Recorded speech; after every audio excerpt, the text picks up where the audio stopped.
గురు దర్శనంతో దోషాలన్నీ దూరం అవుతాయా?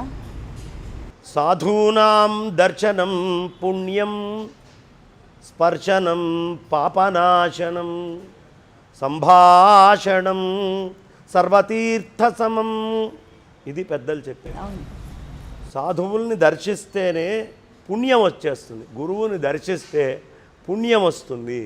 గురువు చెప్పినటువంటి మాటలు మన మనస్సుని స్పృశిస్తే పాపమంతా నాశనం అవుతుంది. అంటే గురువుని దర్శిస్తే పుణ్యం వచ్చింది.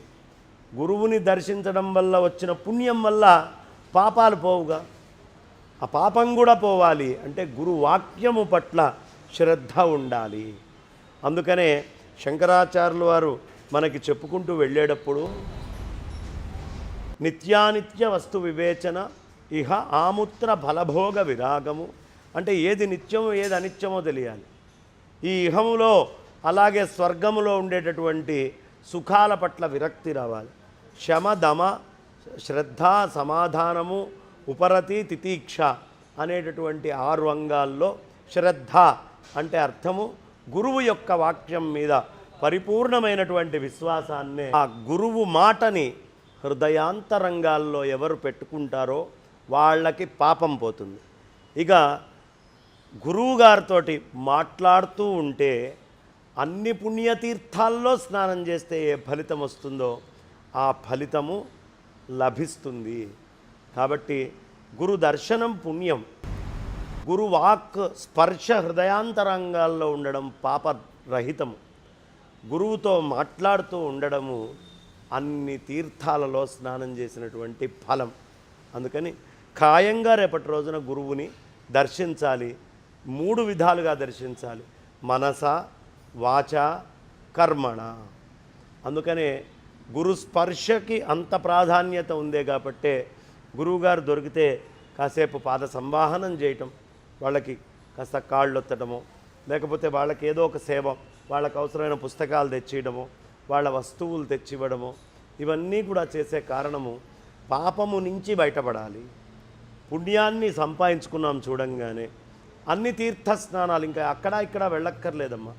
శంకరాచార్యులు వారు చెప్తారు, కాశీక్షేత్రం శరీరం, ఈ శరీరమే కాశీ అట.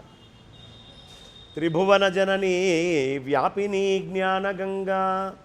మన స్థూల సూక్ష్మ కారణ శరీరాల్లో జాగ్రత్త స్వప్న సుషుప్తుల్లో జ్ఞానం అనే ఒక అవిచ్ఛిన్నమైన దారం ఉంది, అదే గంగ. త్రిభువన జనని వ్యాపిని జ్ఞానగంగ. భక్తి శ్రద్ధ గయేయం. మనలో ఉన్న భక్తి శ్రద్ధ ఈ రెండే గయ. ఈ రెండు పితరుల వల్ల మనకు వస్తుంది. నిజ గురుచరణ ధ్యాన యోగ ప్రయాగ. నిజమైనటువంటి గురుచరణాల పట్ల ఉండేటటువంటి ధ్యానం అనే యోగమే ప్రయాగ. ఇది మనకి శంకరులు అందించేటటువంటి బోధ.